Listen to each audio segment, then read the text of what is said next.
ബിസ്മില്ലാഹിർ റഹ്മാനിർ റഹീം. അൽഹംദുലില്ലാഹി റബ്ബിൽ ആലമീൻ. വസ്സലാത്തു വസ്സലാമു അലാ അഷ്റഫിൽ അംബിയാഇ വൽ മുർസലീൻ നബിയിനാ മുഹമ്മദിൻ വഅലാ ആലിഹി വഅസ്ഹാബിഹി അജ്മഈൻ. അമ്മാ ബഅദ്. പരിശുദ്ധ ഖുർആനിനോടുള്ള നമ്മുടെ ബാധ്യതകളെ സംബന്ധിച്ചാണ് പറഞ്ഞു വരുന്നത്. അതിൽപ്പെട്ട ഒരു ബാധ്യതയാണ് ഖുർആനിനെ തദബ്ബുർ ചെയ്യണം എന്നത്. ബാധ്യതയാണ്. അപ്പം മറ്റുള്ള ബാധ്യതകളൊക്കെ പറയുന്നതിനെ അപേക്ഷിച്ച് കുറച്ച് കൂടുതൽ നമ്മൾ ഇത് പറയേണ്ടി വരുന്നത് മറ്റുള്ള ബാധ്യതകളൊക്കെ നിർവഹിക്കപ്പെടണമെങ്കിൽ ഈ തദബ്ബുർ എന്ന അവസ്ഥയിലൂടെ കടന്നു പോകണം എന്നുള്ളതുകൊണ്ടാണ്. ഖുർആനുമായി ബന്ധപ്പെട്ട അതിൻ്റെ ബാധ്യതകൾ ഒന്നാണ് തിലാവത്ത്. അല്ലേ? എന്താ തിലാവത്ത് പറഞ്ഞാൽ? പാരായണം. അപ്പൊ പാരായണം എന്ന ആ ബാധ്യത ശരിക്കും നിർവഹിക്കണമെങ്കിൽ ആ പാരായണം കേവലം ഒരു പാരായണമായതുകൊണ്ട് ബാധ്യത നിർവഹിക്കപ്പെടൂല. മറിച്ച് ഒരു മനുഷ്യൻ ആ പാരായണം ചെയ്യുന്ന ആയത്തിനെ തദബ്ബുർ ചെയ്യണം. അപ്പൊ തദബ്ബുർ എന്ന് പറയുന്ന ബാധ്യത മറ്റുള്ള ബാധ്യതകളെ ബന്ധപ്പെട്ട് നിൽക്കുന്ന കാര്യമാണ്. അതുകൊണ്ടാണ് ഇത് കുറച്ച് കൂടുതൽ നമ്മൾ പറയേണ്ടി വരുന്നത്. നിങ്ങൾക്ക് മനസ്സിലാകുന്നുണ്ടാകുമെന്ന് വിചാരിക്കുന്നു. ഇപ്പൊ കഴിഞ്ഞ ക്ലാസ്സിൽ ഞാൻ പറഞ്ഞു, കഴിഞ്ഞ ക്ലാസ്സിൽ നമ്മൾ കേട്ടത് സൂറത്ത് നജ്മിലെ ആയത്താണ് അല്ലേ? അപ്പൊ സൂറത്ത് നജ്മിലെ ആയത്തിന്റെ അവസാന ഭാഗത്ത് അള്ളാഹു ചില കാര്യങ്ങൾ പറയുന്നു. ആ കാര്യങ്ങൾ ചിരിയും കരച്ചിലുമൊക്കെയാണ്. വിഷയം അതാണ് അവിടെ പറയുന്നത്. അപ്പോ അള്ളാഹു അവിടെ പറയുന്നത് കരയുന്നില്ല എന്നാണ്. അപ്പൊ കരയുന്നില്ല എന്ന് പറയുന്ന വിഷയം അള്ളാഹു ചോദിക്കുകയാണ്, അഫമിൻ ഹാദൽ ഹദീസ് തഅജബൂൻ, ഈ വൃത്താന്തത്തെക്കുറിച്ച്, വാർത്തയെക്കുറിച്ച് നിങ്ങൾ കേവലം അത്ഭുതപ്പെടുക മാത്രമാണോ? കേവലം ഒരു അത്ഭുതം എന്നത് മാത്രമാണോ? എന്നിട്ട് അള്ളാഹ് പറയാണ്, വലാ തബുക്കൂൻ. ഏതാണ് ഈ ഹദീസ്? ഏതാണ്? അഫമിൻ ഹാദൽ ഹദീസ് തഅജബൂൻ. ഈ ഹദീസ് ഏതാണ്? അല്ലാഹു നസ്സല അഹ്സനൽ ഹദീസാണ്. അഹ്സനൽ ഹദീസ് കിതാബ മുതശാബിഹാണ്. അപ്പൊ എന്താ ഉണ്ടാകുക? തഖ്ശഇറു മിൻഹു ജുലൂദുൽ ലദീന യഖ്ശൗന റബ്ബഹും. അത് തദബ്ബുറിന്റെ അടിസ്ഥാനത്തിൽ ഉണ്ടാകുന്ന സംഗതിയാണ്. മനസ്സിലാവുണ്ടോ? തഖ്ശഇറു മിൻഹു ജുലൂദുൽ ലദീന യഖ്ശൗന റബ്ബഹും എന്ന് പറഞ്ഞാല് തൊലികളിലെ രോമങ്ങൾ എടുത്തു പിടിക്കും, ഹൃദയം ലോലമാകും, തൊലികൾ കട്ടി കുറയും. ഇതൊരു പ്രസ്താവനയല്ല. നമ്മൾ മനസ്സിലാക്കണം, ഇതൊരു പ്രസ്താവനയല്ല. മറിച്ച് ഖുർആനുമായി ബന്ധപ്പെടുന്ന ആളുകളിൽ ഉണ്ടാകേണ്ട കാര്യമാണ്. മനസ്സിലാകണ്ടേ ഞാൻ പറയണത്? മനുഷ്യനിൽ, നമ്മളിൽ ഉണ്ടാകേണ്ട കാര്യമാണ്. അത് ഉണ്ടായെങ്കിൽ മാത്രമേ നമുക്ക് ആ ബാധ്യത നിർവഹിച്ചു എന്ന് പറയാൻ പറ്റുള്ളൂ. അള്ളാഹ് പറയാണ്, ഈ ഹദീസ് അള്ളാഹ് ഇറക്കിയ അല്ലാഹു നസ്സല അഹ്സനൽ ഹദീസ്, ഈ ഏറ്റവും നല്ല വർത്തമാനമാകുന്ന ഈ ഖുർആനിലൂടെ നമ്മളിൽ ഉണ്ടാകുന്ന മാറ്റത്തെ കുറിച്ചാണ് ആ പറഞ്ഞത്. രോമങ്ങൾ എഴുന്നേറ്റ് നിൽക്കുമെന്നത് ഖുർആൻ അള്ളാഹ് പറയാണ്. മനസ്സിലായില്ലേ? അപ്പൊ അത് നമ്മളിൽ ഉണ്ടാകേണ്ട ഒരു അവസ്ഥയാണ്. ഉണ്ടാകണം. അത് ഉണ്ടാകണമെങ്കിൽ എന്ത് വേണം? എപ്പോഴാണത് ഉണ്ടാവുക? തദബ്ബുർ ചെയ്യുമ്പോഴാണ് ഉണ്ടാവുക. അത് ആദ്യത്തെ കഴിഞ്ഞ ക്ലാസ്സിൽ നമ്മൾ പറഞ്ഞില്ലേ? പറഞ്ഞു. സൂറത്ത് നജ്മിന്റെ അവസാനത്തെ ആയത്താണത്. അവസാനത്തെ ആയത്തിൽപ്പെട്ടതാണ്. അഫമിൻ ഹാദൽ ഹദീസ് തഅജബൂൻ. എന്നിട്ടാണ് അത് സുമറിലായത്ത് അല്ലാഹു നസ്സല അഹ്സനൽ ഹദീസ്. ആ ഹദീസാണ് ഈ ഹദീസ് എന്നാ പറഞ്ഞത്. അഫമിൻ ഹാദൽ ഹദീസ് തഅജബൂൻ എന്ന് പറഞ്ഞ ഹദീസ് ഏതാണ്? സുമറിൽ നമ്മൾ പഠിച്ച, അത് പിന്നെ സൂറത്ത് സുമറിന്റെ ആദ്യ ഭാഗത്ത്. നമ്മളിപ്പോ അതിലേക്ക് പോയാൽ കുറെ നീണ്ടുപോകും. സുമറിന്റെ ആദ്യ ഭാഗങ്ങൾ നോക്കിയാൽ മതി. സുമറിന്റെ ആദ്യ ഭാഗം, സുമർ. ഇപ്പൊ നമ്മൾ സെൻട്രൽ ജമിനിയിൽ പഠിക്കണ്ടേ, ആ സൂറത്ത് പഠിക്കണ്ടേ? അതെ അതെ അതെ. അപ്പോ ഈ പറഞ്ഞ കാര്യങ്ങൾ നമ്മുടെ ജീവിതത്തിൽ ഉണ്ടാകണം. അതാണ് തദബ്ബുർ. നമ്മൾ കുറച്ച് വ്യാപകമായി വിശദമായി പറയേണ്ടി വരുന്നത് അതുകൊണ്ടാണ്. ഞാൻ ഒറ്റ കാര്യം കൂടി പറയാം. ഈ ആയത്തിന്റെ വിശദീകരണത്തിൽ നമ്മൾ കാണുന്ന ഒരു സംഭവമാണ്. ഇമാം ബൈഹഖി ഉദ്ധരിച്ച ഹദീസിൽ, ഞാനൊന്ന് വായിക്കാം. ബൈഹഖി ഉദ്ധരിച്ച ഹദീസിൽ കാണാം, അൻ അബീ ഹുറൈറത്ത റളിയല്ലാഹു അൻഹു ഖാൽ, ശ്രദ്ധിച്ച് കേൾക്കണം, ലമ്മ നസലത് അഫമിൻ ഹാദൽ ഹദീസ് തഅജബൂൻ വതൽഹഖൂന വലാ തബ്കൂൻ. ഈ ആയത്ത് ഇറങ്ങിയപ്പോ, നമ്മൾ കഴിഞ്ഞ ക്ലാസ്സിൽ കേട്ട ആയത്താണ്. ഈ ആയത്ത് ഇറങ്ങിയപ്പോ ബക അസ്ഹാബുസ് സുഫ ഹത്താ ജറത് ദുമൂഉഹും അലാ ഖുദൂദിഹിം. ഈ ആയത്ത് ഇറങ്ങിയപ്പോ, അത് നിങ്ങൾ കരയുന്നില്ല എന്ന് പറഞ്ഞ ആയത്ത് ഇറങ്ങിയപ്പോ അസ്ഹാബുസ് സുഫ പൊട്ടിക്കരഞ്ഞു. അവര് ആരാ? അസ്ഹാബുസ് സുഫ. മദീനത്ത് പോയ ആളുകൾക്ക് അറിയാം, മദീനയിലെ റൗളയിൽ ഒരു ഉയർന്നൊരു ഭാഗം അങ്ങനെ കെട്ടിവെച്ചത് കാണാം. കുറച്ച് ഉയർന്നിട്ടൊരു കമ്പി കെട്ടിയിട്ട് ഒരു വേലി കെട്ടിയ ഒരു സ്ഥലം കാണാം. അതായിരുന്നു മദീനത്തെ പള്ളിയിൽ അസ്ഹാബു സുഫ ഇരുന്നിരുന്ന സ്ഥലം. അസ്ഹാബു സുഫ എന്ന് പറഞ്ഞാൽ പട്ടിണി പാവങ്ങൾ, ഒന്നുമില്ലാത്തവർ, ഉടുതുണിക്ക് മറുതുണിയില്ലാത്തവർ. അവര് പള്ളിയിൽ വന്നിരുന്ന് അവരുടെ പണി ഖുർആൻ പഠിക്കലാണ് എല്ലാ സമയത്തും. ഞാൻ ആ സംഭവങ്ങളൊക്കെ മുമ്പ് വിശദീകരിച്ചതാണ്. അവർക്ക് പണിയതാണ്. അവരിങ്ങനെ ഖുർആൻ പഠിക്കും. അവരിൽ വലിയ തുണി ഉടുത്ത ആള് മുന്നിലിരിക്കും. വലിയ തുണി ഉടുത്ത ഒരാള്, അത്ര വലുപ്പമുള്ള തുണി എല്ലാവർക്കും ഉണ്ടാവില്ല. അപ്പൊ നഗ്നത കാണും, ഔറത്ത് കാണും എന്ന് തോന്നുമ്പോ ആ ആളെ ബാക്കിൽ ചെറിയ തുണിടുത്ത ആളിരിക്കും. നഗ്നത മറക്കാൻ വേണ്ടി ഒരാൾ വേറെ ആളെ ബാക്കിൽ ഇരിക്കുന്ന. ഒരിക്കൽ നബി അവിടെയൊക്കെ കടന്നു വന്നപ്പോ നബി ചോദിച്ചു, എന്താ നിങ്ങൾക്ക് പണി? ഇവര് പറഞ്ഞു, കാര്യവൻ അലൈന യഖ്റഉൽ ഖുർആൻ വകുന്ന നസ്തമിഉ ഇലൈഹി. ഞങ്ങളെ കൂട്ടത്തിൽ ഒരാൾ ഖുർആൻ നന്നായിട്ട് അറിയുന്ന ഒരാൾ ഖുർആൻ ഓതുകയാണ്, ഞങ്ങളത് പഠിക്കാൻ, ശ്രദ്ധിച്ച് കേട്ട് പഠിക്കാൻ, ഇസ്തിമായി ചെയ്യാൻ. ആ സംഭവങ്ങളൊക്കെ ഹദീസിൽ കാണാം. അപ്പം ഈ ആയത്ത് ഇറങ്ങിയപ്പോ അവര് കരഞ്ഞു. അങ്ങനെ അവരുടെ കണ്ണുനീരുകൾ ഇങ്ങനെ കവിളിലൂടെ ചാലിട്ടൊഴുകി. ഹത്താ ജറത് ദുമൂഉ അലാ ഖുദൂദിഹിം ഫലമ്മാ സമിഅ റസൂലുള്ളാഹി സ്വല്ലല്ലാഹി അലൈഹി വസല്ലം. ഇത് റസൂൽ കേട്ടപ്പോ ബകാ മഅഹും, അവരുടെ കൂടെ അല്ലാഹുവിന്റെ റസൂലും പൊട്ടിക്കരഞ്ഞു. അപ്പൊ അങ്ങനെ സഹാബികൾ പറയുന്നു, ഫബഖൈനാ ബിബുഖാഇഹി, നബിന്റെ കരച്ചിലിന്റെ കൂടെ ഞങ്ങളും ഒരു കൂട്ടക്കരച്ചിലുണ്ടാവുകയാണ് അവിടെ. എന്തിനാണ് ആ കൂട്ടക്കരച്ചില്? ആ വീട്ടിലാരെങ്കിലും മരിച്ചതോ അല്ലെങ്കിൽ എന്തെങ്കിലും ദുരന്തം നടന്നതോ ഒന്നുമല്ല. അവിടെ എല്ലാവരും ഒരുമിച്ച് കരയാൻ കാരണം ഈ ഒരായത്താണ്. സൂറത്ത് നജ്മിന്റെ അവസാനത്തെ ആയത്താണ്. ആ ആയത്ത് നമ്മളെ കരയിപ്പിച്ചോ എന്നതാണ് ചോദ്യം. ആ ആയത്ത് നമ്മളെ കരയിപ്പിച്ചോ? അവിടെയാണ് തദബ്ബുറിന്റെ ആവശ്യം വരുന്നത്. ഇനി അതിന് ഒരു 2 ഉദാഹരണങ്ങൾ കൂടി ഞാൻ പറയാം. എന്താണ്? അതെ, അതാണ് ഈ ഹദീസിൽ വന്ന ആയത്ത്. അതാണ് സൂറത്ത് നജ്മിലെ ആയത്താണ്. അപ്പൊ എന്തുകൊണ്ടാണ് അത് ഉണ്ടായത്? ഖുർആൻ അവർ നന്നായി തദബ്ബുർ ചെയ്യുന്നു. ഇനി ഞാൻ വേറൊരു സംഭവം പറയാം. നമ്മളൊക്കെ പലപ്പോഴും കേൾക്കുന്ന ചെറിയ 2 സൂറത്ത്, ആ സൂറത്തിനെ സഹാബികൾ ആ സൂറത്ത് അവർ കേട്ടപ്പോൾ, അത് പഠിച്ചപ്പോൾ, അത് തദബ്ബുർ ചെയ്തപ്പോ അവരിൽ ഉണ്ടായ സംഭവങ്ങൾ എന്തായിരുന്നു എന്ന് ഞാൻ പറയാം. ഒരു ഹദീസ്,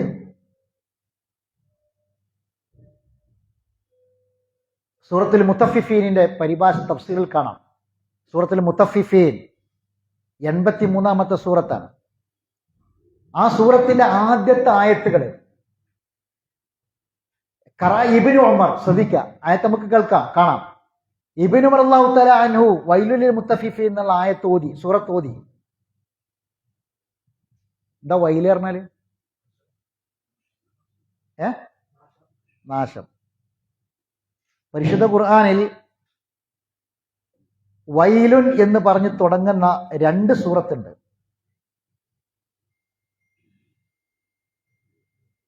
ഏതൊക്കെ?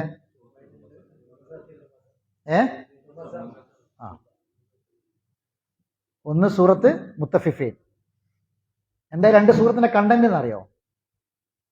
പരിശുദ്ധ ഇസ്ലാം, ദീന്, ഖുർആൻ ഏറ്റവും കൂടുതൽ മഹത്വം കൽപ്പിച്ച 2 കാര്യമുണ്ട്. പരിശുദ്ധ ഖുർആൻ മഹത്വം കൽപ്പിക്കുന്ന, ഏറ്റവും കൂടുതൽ മഹത്വം കൽപ്പിക്കുന്ന 2 കാര്യം. ഒന്ന് മനുഷ്യന്റെ സ്വത്താണ്, 2 മനുഷ്യന്റെ അഭിമാനമാണ്.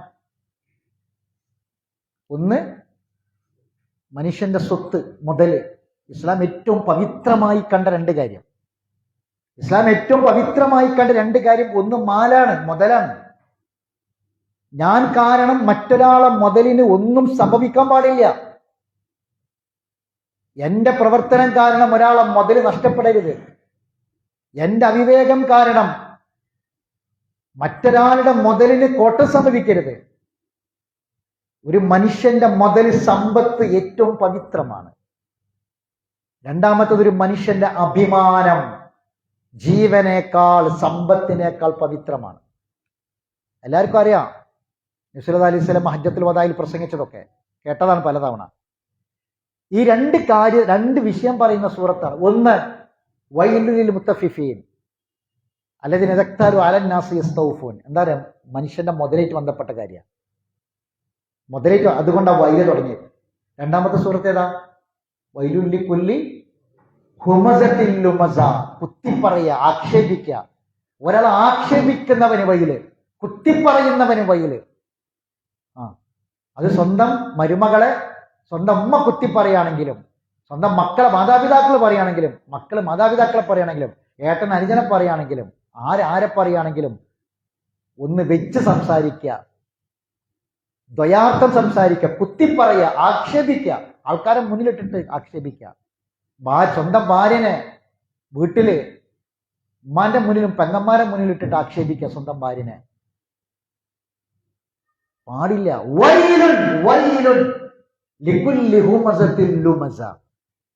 വൈല് എന്ന വാക്കുകൊണ്ട് തുടങ്ങിയ ഖുർആനിലെ 2 സൂറത്ത് ഇസ്ലാം ഏറ്റവും പവിത്രമാക്കിയ 2 കാര്യങ്ങളാണ്. ഒന്ന് സമ്പത്ത്, മുതലാണ്. 2 അഭിമാനമാണ്. ഖുർആനിൽ വൈല് എന്ന വാക്ക് 40 തവണ വന്നിട്ടുണ്ട്. വൈല് എന്നുള്ള വാക്ക് 40 തവണ ഖുർആനിൽ വന്നിട്ടുണ്ട്. അതിൽ വൈലുൻ എന്ന് മാത്രം വന്നത് 27 സ്ഥലത്താണ്. ബാക്കി 13 സ്ഥലത്ത് വൈലത്താ, വൈലനി, വൈലക് എന്നൊക്കെ പറയുന്ന വാക്കുകളാണ്. അങ്ങനെ 40 സ്ഥലത്ത് ഖുർആനിൽ വന്നിട്ടുണ്ട്. പഠിക്കേണ്ട വിഷയമാണ്, തദബ്ബൂർ ചെയ്യേണ്ട കാര്യം. ശരി, അപ്പം ഈ സൂറത്ത് വൈലുൽ ലിൽ മുത്തഫിഫീൻ എന്ന സൂറത്ത് പരിശുദ്ധ ഖുർആനിൽ എത്രാമത്തെ അധ്യായമാണ്? 83ാമത്തെ അധ്യായമാണ്. ഈ സൂറത്ത് ഇറങ്ങിയപ്പോൾ, ഈ സൂറത്തിന് ആദ്യത്തെ ആയത്തുകൾ ഇറങ്ങിയപ്പോ മഹാനായ ഇബ്നു ഉമർ റളിയല്ലാഹു തആല അൻഹു പറയാണ്, അദ്ദേഹത്തിൽ നിന്ന് റിപ്പോർട്ട് ചെയ്യപ്പെടാണ്, ഇബ്നു ഉമർ വൈലുൽ മുത്തഫിഫീൻ, ഈ സൂറത്തിന്റെ ആദ്യത്തെ ആയത്തുകൾ ഓതി. ഫലമ്മാ ബലഗ, ശ്രദ്ധിക്കണേ, വൈലുൽ മുത്തഫിഫീൻ എന്ന് ഓതിയിട്ട് യൗമ യഖൂമുൻ നാസു ലിറബ്ബിൽ ആലമീൻ, യൗമ യഖൂമുൻ നാസു ലിറബ്ബിൽ ആലമീൻ, ജനങ്ങളെല്ലാവരും റബ്ബുൽ ആലമീനായ റബ്ബിന്റെ മുന്നിൽ നിൽക്കുന്ന ദിവസം, റബ്ബിന്റെ മുന്നിൽ നിൽക്കുന്ന ദിവസം എന്ന ആയത്ത് എത്തിയപ്പോൾ ബക്കാ, അദ്ദേഹം പൊട്ടിക്കരഞ്ഞു. ഹത്താ ഖറ, കരഞ്ഞിട്ട് അദ്ദേഹം വീണുപോയി. വംതനഅ മിൻ ഖിറാഅത്തി മാ ബഅദഹു, ബാക്കിയുള്ള ആയത്ത് ഓതാൻ അദ്ദേഹത്തിന് കഴിഞ്ഞില്ല. ബാക്കിയുള്ള ആയത്തുകൾ ഓതാൻ കഴിയാതെ അദ്ദേഹം നിലത്ത് പൊട്ടിക്കരഞ്ഞ് നിലത്ത് വീണുപോയിന്ന ഇബ്നു ഉമർ റളിയല്ലാഹു തആല അൻഹുവിനെ പറ്റി പറയാണ് ഈ സൂറത്ത് ഓതിയപ്പോൾ. ആ സൂറത്തൊന്ന് വായിച്ചു നോക്കേണ്ടി, ഇതിന് അർത്ഥം ഒന്ന് വായിച്ചു നോക്കേണ്ടി. ആ സൂറത്തൊന്ന് മറിക്കുക എല്ലാവരും. സൂറത്തിൽ മുത്തഫിഫീൻ ഒന്ന് മറിക്കേ. 83-ാമത്തെ സൂറത്ത്, അതിന്റെ ആദ്യ ഭാഗത്തെ ആയത്തുകൾ എവിടെയാണ് യൗമ യഖൂമുൻ നാസു ലിറബ്ബിൽ ആലമീൻ എന്നുള്ളത് വരുന്നത് നോക്കി. കണ്ടില്ലെല്ലാരും? 83-ാമത്തെ സൂറത്ത് അമ്മയിൽ, അമ്മ ജുസയിലാണ്.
അവിടെ ഹൃദയത്തിൽ ചിന്തയുണർത്തി, ആ ചിന്തക്കാണ് തദബ്ബുർ എന്ന് പറയാം.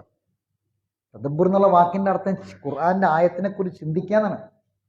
ആ ചിന്ത ഉണർത്തിയത് കൊണ്ടാണ് യൗമ യഖൂമുൻ നാസു ലിറബ്ബിൽ ആലമീൻ എന്ന് പറഞ്ഞപ്പോൾ അദ്ദേഹം പൊട്ടിക്കരഞ്ഞ് നിലത്ത് വീണുപോയത്. എന്താ കാരണം? ആയത്തെന്താണ്? അവര് കച്ചവടക്കാരായിരുന്നു, അവര് ബിസിനസ്സുകാരായിരുന്നു. ബിസിനസ്സുകാരെ കുറിച്ചാണ് ആയത്ത്. വൈലുലിൽ മുത്തഫിഫീൻ, അളവിലും തൂക്കത്തിലും കൃത്രിമം കാണിക്കുന്ന ആളുകൾക്ക് നാശം. ജനങ്ങളിൽ നിന്ന് അവർ വാങ്ങുമ്പോൾ പൂർണ്ണമായും വാങ്ങും, ജനങ്ങൾക്ക് അളന്നു കൊടുക്കുമ്പോൾ തൂക്കി കൊടുക്കുമ്പോൾ കുറവ് വരുത്തും എന്ന് പറഞ്ഞാൽ കച്ചവടത്തിൽ അവർക്ക് വന്നുപോയ അബദ്ധങ്ങൾ നാളെ പിടിക്കപ്പെടും. ഇവിടെ ഒരാളും പിടിച്ചിട്ടില്ലെങ്കിലും, നമ്മൾ എത്ര വെട്ടിപ്പ് നടത്തിയാലും തട്ടിപ്പ് നടത്തിയാലും, നമ്മൾ എത്ര ടാക്സ് വെട്ടിച്ചാലും എത്ര തട്ടിപ്പ് നടത്തിയാലും എന്ത് നടത്തിയാലും യൗമ യഖൂമുൻ നാസു ലിറബ്ബിൽ ആലമീൻ, നാളെ റബ്ബുൽ ആലമീന്റെ മുന്നിൽ ജനങ്ങൾ എഴുന്നേറ്റ് നിൽക്കുന്ന ഒരു ദിവസമുണ്ട്. എന്നിട്ട് ആ ദിവസത്തിനെ കുറിച്ച് യൗമുൻ അലീം എന്നാ പറഞ്ഞത്, വമ്പിച്ചൊരു ദിവസം. അവിടെ ഈ കണക്ക് കൊണ്ടുവരും, ഇതവിടെ എത്തും. ഈ ആയത്തുമായി ബന്ധപ്പെട്ട് പരിശുദ്ധ ഖുർആനിലെ മറ്റ് ചില ആയത്തുകളുണ്ട്. ആ ആയത്തുകൾ ബന്ധിപ്പിച്ച് നമ്മൾ പഠിക്കുമ്പോൾ കരയാതെ കണ്ണു നിറയാതെ ആ ആയത്തുകൾ ഓതി തീർക്കാൻ കഴിയില്ല. എന്നിട്ട് അള്ളാഹു പറയുന്നത്, നമ്മളൊരു ഗ്രന്ഥമുണ്ട്, ആ കിതാബ് മർക്കൂമാണ്. നമുക്കൊരു നമ്പർ ഇടുന്ന ഗ്രന്ഥമുണ്ട്, നമ്മളെ നമ്പർ എത്ര, കിതാബ് മർക്കൂം. അതിനെക്കുറിച്ചാണ് പിന്നീട് ആ ആയത്തുകളിൽ പരാമർശിക്കപ്പെടുന്നത്. അപ്പോൾ അവര് നമ്മളൊക്കെ എത്ര തവണ മുത്തഫിഫീൻ ഓതിയിട്ടുണ്ട്. ശരിക്കതിന്റെ ആശയവും അർത്ഥവും അറിഞ്ഞ് നമ്മളെ ജീവിതവുമായി അതിനെ ബന്ധിപ്പിക്കണം. അപ്പോഴാണ് ശരിക്കത് നമ്മളെ ഹൃദയത്തിൽ കൊള്ളുക. അപ്പം അതിൻ്റെതായ മാറ്റങ്ങൾ നമ്മുടെ ജീവിതത്തിൽ ഉണ്ടാകും. റബ്ബിനോട് നമ്മൾ ഖേദിച്ചു മടങ്ങും. റബ്ബേ, എനിക്ക് അബദ്ധങ്ങൾ പറ്റിപ്പോയിട്ടുണ്ട് റബ്ബേ, എനിക്ക് തെറ്റ് പറ്റിപ്പോയിട്ടുണ്ട് റബ്ബേ. വൈലുലിൽ മുത്തഫിഫീൻ ഇമാമുമാര് ഓതി എത്ര തവണ നമ്മൾ കേട്ടു. അങ്ങനെ കേട്ടിട്ട് ഒരിക്കലെങ്കിലും നിസ്കാരം കഴിഞ്ഞിട്ട് റബ്ബിലേക്ക് കൈ ഉയർത്തി, പടച്ചോനെ, എൻ്റെ കച്ചവടത്തിൽ വന്നു പോകുന്ന അബദ്ധങ്ങൾ എനിക്ക് നീ പൊറത്തു കൊണ്ട പടച്ചോനെ, സകല മനുഷ്യരും നിന്റെ മുന്നിൽ നിൽക്കുന്നൊരു ദിവസമുണ്ട്, ആ ദിവസത്തിൽ ഞാൻ ഇതിന് മറുപടി കണക്ക് പറയേണ്ടി വരും റബ്ബേ, പുറത്തുകൊണ്ട റബ്ബേ, മാപ്പാക്ക് റബ്ബേ എന്ന് പറഞ്ഞ് ഒരിറ്റി കണ്ണിൽ നിന്ന് ഒരിറ്റി കണ്ണീര് വന്നിട്ടുണ്ടെങ്കിൽ അതാണ് ആ സൂറത്തിലെ തദബ്ബുർ. ഞാൻ പറഞ്ഞ മനസ്സിലാവുന്ന? അതാണ് ആ സൂറത്ത് നമ്മൾ അങ്ങനെ സ്വാധീനിക്കണം. ഇനി മറ്റൊരു സംഭവം കൂടി പറഞ്ഞ് നമുക്ക് തദബ്ബുറുമായി ബന്ധപ്പെട്ട വിഷയം അവസാനിപ്പിക്കാം. അടുത്ത ബാധ്യതയിലേക്ക് കടക്കാം. മഹാനായ ഉമർ സാനി എന്നറിയപ്പെടുന്ന സഹാബിയുണ്ട്, രണ്ടാം ഉമർ. ആരാ രണ്ടാം ഉമറിന്റെ പേരറിയോ? Umar bin Abdul Aziz. ആരാണ്? ഉമർ ബിനു അബ്ദുൽ അസീസ്. അദ്ദേഹത്തിന്റെ ഭാര്യ ഫാത്തിമ. അദ്ദേഹം കല്യാണം കഴിച്ചത് അദ്ദേഹത്തിന് മുമ്പ് രാജ്യം ഭരിച്ചിരുന്ന അബ്ദുൽ മലിക് എന്ന രാജാവിന്റെ മകളെയാണ് അദ്ദേഹം കല്യാണം കഴിച്ചത്. പിന്നീട് ഭരണാധികാരിയായിട്ട് വരുന്നത് മകളെ ഭർത്താവ് അഥവാ മരുമകനാ വരുന്നത്, ഉമർ ബിൻ അബ്ദുൽ അസീസ്. രണ്ടാം ഉമർ എന്ന പേരിൽ അറിയപ്പെടുന്ന സ്വഹാബിയാണ്, താബിയാണ്. അദ്ദേഹം ഖുർആൻ ഓതിയപ്പോൾ, ഖുർആനിലെ ചില ആയത്തുകൾ ഓതിയപ്പോൾ അദ്ദേഹത്തിനുണ്ടായ മാറ്റം നമുക്ക് ചരിത്രത്തിൽ കാണാൻ കഴിയും. സൂറത്തുൽ ലൈൽ, മറിക്കെല്ലാവരും, സൂറത്തുൽ ലൈൽ അവസാന ഭാഗം 92 സൂറത്തുൽ ലൈൽ.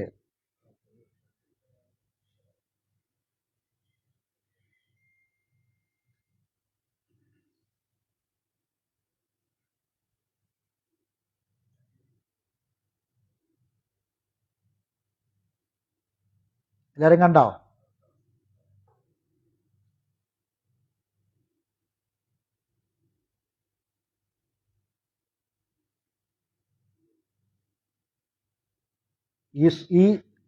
ശ്രദ്ധിക്കുക, സൂറത്തുൽ ലൈൽ നമ്മൾ എത്രയോ തവണ ഓതി കേട്ട സൂറത്താണ്. ഈ സൂറത്തിലെ ഒരു ഭാഗം എത്തിയപ്പോൾ, ഭാഗം ഏതാന്ന് ഞാൻ പറയാം. അദ്ദേഹത്തിന്റെ ഭാര്യ ഫാത്തിമ പറയാണ്, ഒരു ദിവസം രാത്രി നമസ്കാരത്തിൽ ഉമർ ബിൻ അബ്ദുൽ അസീസ് ഈ സൂറത്ത് ഓതുകയാണ്, സൂറത്തുൽ ലൈൽ ഓതുകയാണ്. അങ്ങനെ സൂറത്തുൽ ലൈൽ ഓതിക്കൊണ്ടിരിക്കെ ഈ സൂറത്തിലെ ചില ആയത്ത് എത്തിയപ്പോൾ അദ്ദേഹം ബോധരഹിതനായി വീണുപോയി. ബോധരഹിതനായി അദ്ദേഹം നിലത്ത് വീണു. ഞാൻ ഓടിച്ചെന്നു, അദ്ദേഹത്തിന്റെ അടുക്കലേക്ക് ചെന്നപ്പോൾ ബോധരഹിതനായി കിടക്കുന്ന സമയത്തും അദ്ദേഹത്തിന്റെ ചുണ്ടുകളിൽ നിന്ന് ഈ ആയത്തുകൾ ഇങ്ങനെ അദ്ദേഹം പറയുകയാണെന്നാ പറഞ്ഞത്. ഏതാണ് ആയത്തെന്നറിയോ? ആ സൂറത്ത് മുഴുവനായിട്ടൊന്ന് ഓതി എല്ലാവരും. ചെറിയൊരു സൂറത്താണ്, സൂറത്തുൽ ലൈൽ. എല്ലാവരും ഓതിക്കോളൂ. കണ്ടില്ലേ?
പകലും നമ്മുടെ ജീവിതത്തിൽ കഴിഞ്ഞുപോയി.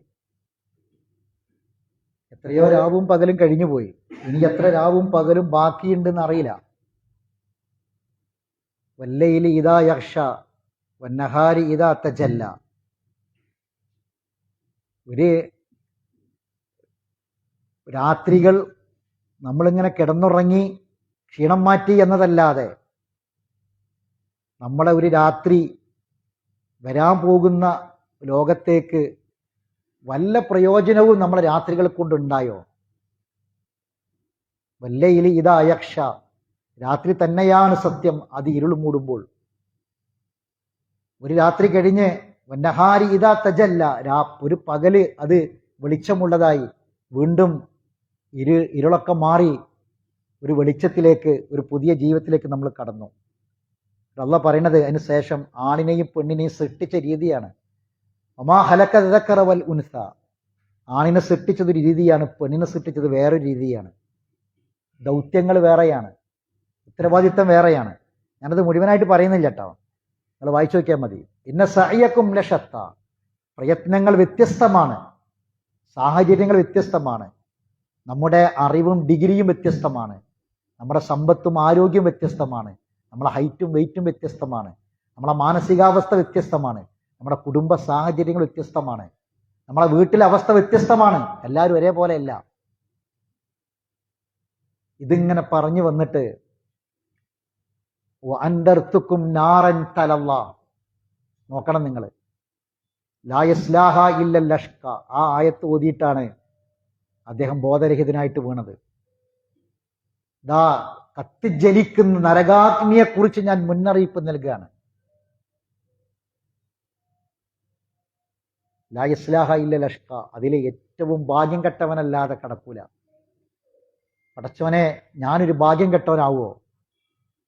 ഈ രാവും പകലിങ്ങനെ കഴിഞ്ഞ് മുന്നോട്ട് പോകുമ്പോൾ എനിക്കൊരുപാട് സ്വപ്നങ്ങളും ആഗ്രഹങ്ങളും ഒക്കെ ഉണ്ട്, പല കണക്കുകൂട്ടലുകളുണ്ട്, പല നിയ്യത്തുകളുണ്ട് എൻ്റെ ജീവിതത്തിൽ.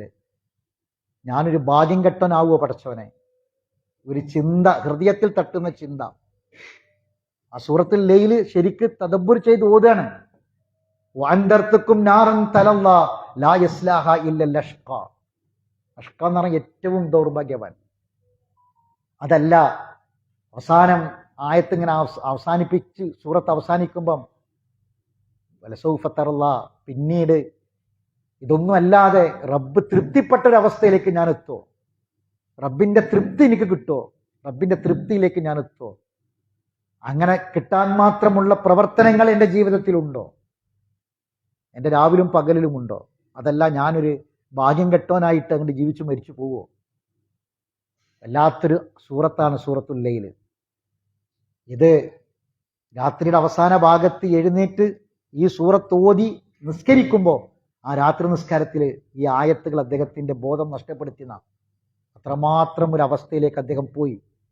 ഒരു മനുഷ്യന്റെ ബോധം പോണെങ്കിൽ എത്രമാത്രം ഒരു ഒരു ഒരു മാനസികമായ ശാരീരികമായ ഒരു അവസ്ഥയിലേക്ക് ഒരു മനുഷ്യൻ എത്തേണ്ടി വരും. എന്നിട്ട് അങ്ങനെ വീണ് കിടക്കുമ്പോഴും അദ്ദേഹത്തിന്റെ ചുണ്ടുകൾ ഈ ആയത്തുകൾ ഇങ്ങനെ മന്ത്രിക്കുകയായിരുന്നു എന്നാണ്. അപ്പൊ സഹോദരങ്ങളെ, ഇതാണ് തദബ്ബുർ, ഖുർആനിനോടുള്ള നമ്മളെ ബാധ്യത. അതിനെന്ത് വേണം? നമ്മൾ ശരിക്കും പഠിച്ചേ പറ്റുള്ളൂ. ആയത്തുകളും ആയത്തിന്റെ അർത്ഥങ്ങളും സൂറത്തുകളും സൂറത്തിന്റെ അർത്ഥങ്ങളും മനസ്സിരുത്തി വായിച്ച് നന്നായി പഠിക്കാൻ നമുക്ക് കഴിയണം. എങ്കിൽ ആ ആയത്തുകൾ നമ്മളെ സ്വാധീനിക്കും, ആ സൂറത്ത് നമ്മളെ സ്വാധീനിക്കും, നമ്മളെ വല്ലാതെ മാറ്റിക്കളയും. നമ്മൾ പ്രതീക്ഷിക്കുന്നതിനപ്പുറത്തേക്കുള്ളൊരു മാറ്റം നമുക്ക് കിട്ടും. ഏറ്റവും തഖ്വയുള്ളവരാണ് ആ നരകത്തിൽ നിന്ന് രക്ഷപ്പെടുക, അകറ്റി നിർത്തപ്പെടുക എന്ന് അല്ലാഹു തആല പറയുന്നുണ്ട്. അത്തഖാ, അവനുള്ളതെല്ലാം അവനെ ശുദ്ധീകരിക്കാൻ വേണ്ടി, വൃത്തിയാക്കാൻ വേണ്ടി അവൻ ഉള്ളതെല്ലാം കൊടുക്കും. അല്ലദീ യുഅ്തി മാലഹു യതസക്ക വമാ ലി അഹദിൻ ഇൻദഹു മിൻ നിഅമത്തിൻ തുജ്സ. ഒരിക്കലും ഒരു പ്രത്യുപകാരവും ആഗ്രഹിക്കാതെ, ഒരു വ്യക്തിയിൽ നിന്നും ഒരു പ്രത്യുപകാരവും പ്രതീക്ഷിക്കാതെ, ഒരു നന്ദി വാക്കും ആഗ്രഹിക്കാതെ അവന് കൊടുത്ത മുതലും ബാക്കിയുള്ള കാര്യങ്ങളൊക്കെ അവൻ ശുദ്ധീകരിക്കുന്നതിന് വേണ്ടി, തസ്കിയത്തിന് വേണ്ടിയിട്ട് അവനെ മാറ്റിവെക്കുന്നതാണ്. അങ്ങനെ ജീവിതത്തെ മൊത്തത്തിൽ ഒരു ശുദ്ധീകരണ പ്രക്രിയയിലൂടെ മാറ്റാൻ കഴിയുന്ന ഏക കാര്യമാണ് ഖുർആൻ തദബ്ബുർ ചെയ്യാമെന്നത്. ഇൻഷാ അല്ലാഹ് ഇനി അടുത്ത 2-3 ബാധ്യതകൾ കൂടി പറയാനുണ്ട്. അടുത്ത ബാധ്യതകളിലേക്ക് ഇൻഷാ അല്ലാഹ് അടുത്ത ക്ലാസ്സിൽ നമ്മൾ കടക്കും. അപ്പോൾ തദബ്ബുർ എന്ന ആ ഒരു വിഷയം, ഖുർആനുള്ള ബാധ്യത ഇവിടെ അവസാനിപ്പിക്കുകയാണ്. 1-2 ഉദാഹരണങ്ങൾ പറഞ്ഞത് മാത്രമേ ഉള്ളൂ. ഒരുപാട് ഉദാഹരണങ്ങൾ ചരിത്രത്തിൽ നമുക്ക് കാണാൻ കഴിയും, സഹാബത്തിന്റെ ചരിത്രത്തിൽ കാണാൻ കഴിയും. ഓരോ ആയത്തുകളും അവരെ മാറ്റിയതും ഓരോ ആയത്തുകൾ ഇറങ്ങുമ്പോൾ അവർക്കുണ്ടായ മാറ്റങ്ങളും എല്ലാം നമുക്ക് കാണാൻ കഴിയും.